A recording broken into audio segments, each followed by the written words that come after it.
And I want to tell you guys something that I did that I think really changed the game for me, okay?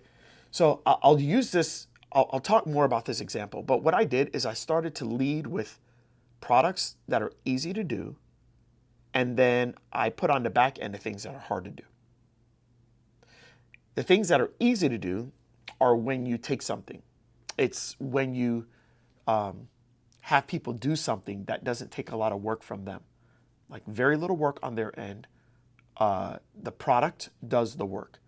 And so one of the ways that I did that, I was just thinking about when I was doing this in my clinics, is I started to lead with supplements. Like that's what I did.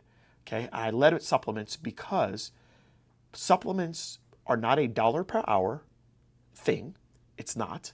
It is take the supplement and it will give you a result.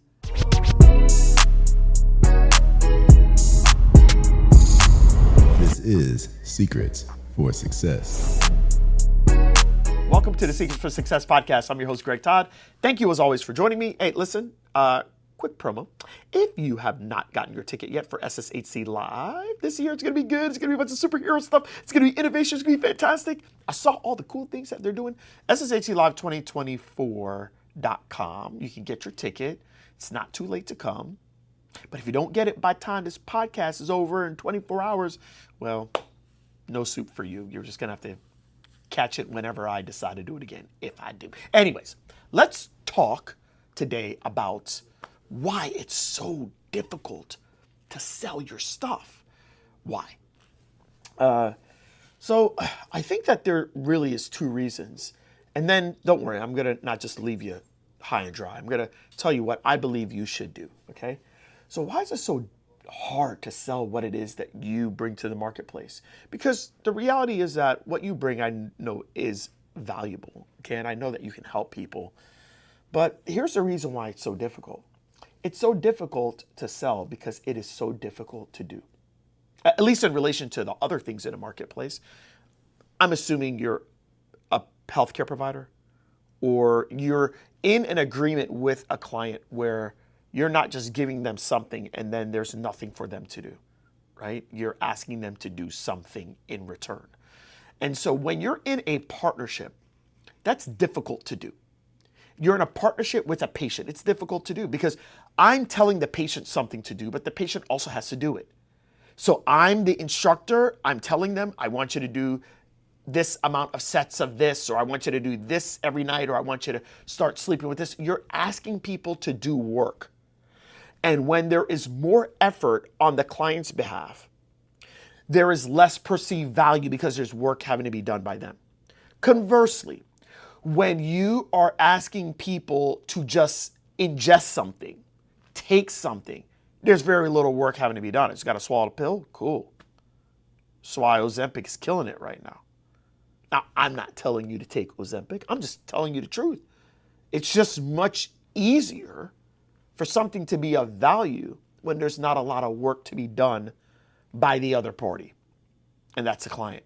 So that's one of the reasons why it's so hard to sell what it is that you bring to the marketplace. Can I tell you the other reason? I think it's so difficult for many of you to sell to the marketplace because you are selling in the form of dollars per hour. And that can get really tricky. Okay? It can get really tricky. I'm going to give you an example. For many of you, your rate is $200 per hour. And that's cool and all, okay? And for some people, that's no big deal, okay? But I do think that I hate the dollar per hour thing because there are people out there that don't get paid $200 per hour. There are people out there that get paid $20 per hour. And when you're dealing with someone that makes a lot less per hour than what you're charging per hour, they're trying to justify in their mind, wait a minute, I make $20 per hour. She's charging $200 per hour. So that means I'm going to have to work 10 hours to see her for 1 hour? Do you see how messed up that can kind of make people in their heads? Okay. Well, I think those two reasons are really big reasons why it is very, very, very difficult to be able to charge per session and to be able to charge for the thing that you do. So how do you offset that? That's actually one of the things I'm going to be talking about at the event this year. It's like, how do we offset that? And I want to tell you guys something that I did that I think really changed the game for me, okay? So I'll use this, I'll talk more about this example, but what I did is I started to lead with products that are easy to do, and then I put on the back end the things that are hard to do. The things that are easy to do are when you take something. It's when you have people do something that doesn't take a lot of work from them. Like very little work on their end.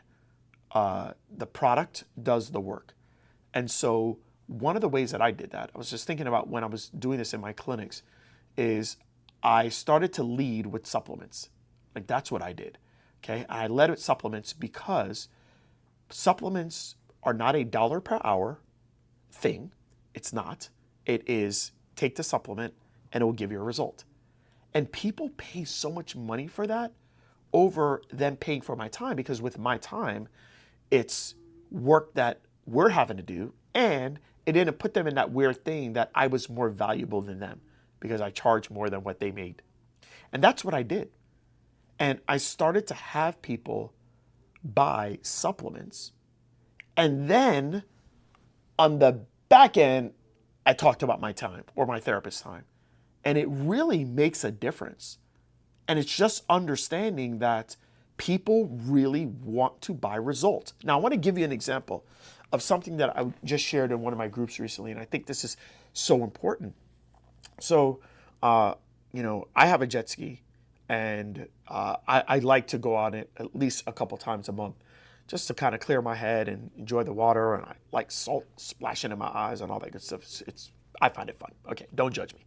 But recently, it's probably about a month or so ago, I went to go start up my jet ski and it wouldn't start up, right? And I was like, oh man, but I have a guy now who lives just a couple houses down the road, and he fixes boats and watercraft, and that's what he does. And so I said, hey, Tom, man, my jet ski's not working, and it's not even turning on. I think it's the battery, but honestly, I don't really know how to change out the battery and do all that stuff. He says, yeah, no problem. He says, hey, Greg, just do this. Go ahead and get the battery from Batteries and Plus. It's a local store in our area. And he's like, just get the battery, leave it on your back patio, and on Friday, I'll come and I'll swap it out. Okay? I didn't ask him the price because I feel like he's usually a fair dude.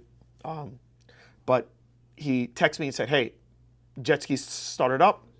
You're good to go. That's all he said, y'all. He said, jet ski started up. You're good to go. I said, perfect. How much I owe you? He said, $100. Perfect. You want me to sell it to you? Yep, no problem. Boom, got the money. Thanks. Cool.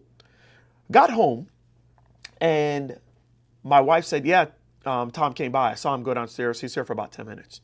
Now, if Tom said to me, it's going to cost $600 for the hour, that might have made me feel a way. That might make you feel a way that he's going to charge $600 an hour, because that's technically what he charged me. He charged me $100 for 10 minutes of his time. But see, Tom didn't lead with that. Tom led with, I can get your jet ski to start up.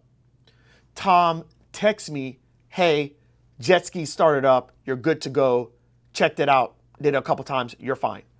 And because he led with the problem, and I felt like I paid $100 to get the jet ski to start that wasn't starting before, we're good. We're good. He didn't try to sell me on time. Because now I'm starting looking at it like $600.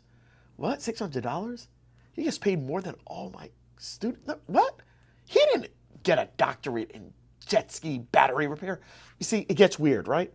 And so, guys, that's the reason why it's so important to just lead with the problem. Lead with the solution. Lead with, let's get this problem solved. Is that worth it to you? Not Greg's time. Not your time. Not the therapist's time. Not the dietitian's time. It's the problem. And when you can have the problem solved and you're not going to involve me, we're good. We're good. It's not going to involve a lot of work for me. We're good. And when you can start doing that for your clients, you can become more valuable. And that's the key. So don't lead with price. Don't lead with your hourly fee. Lead with, the solution you provide. And you'll get paid a lot better. You'll get paid a lot more. All right. That's all I got for now. Remember, sshlive2024.com. I can't wait to see y'all there. Till next time.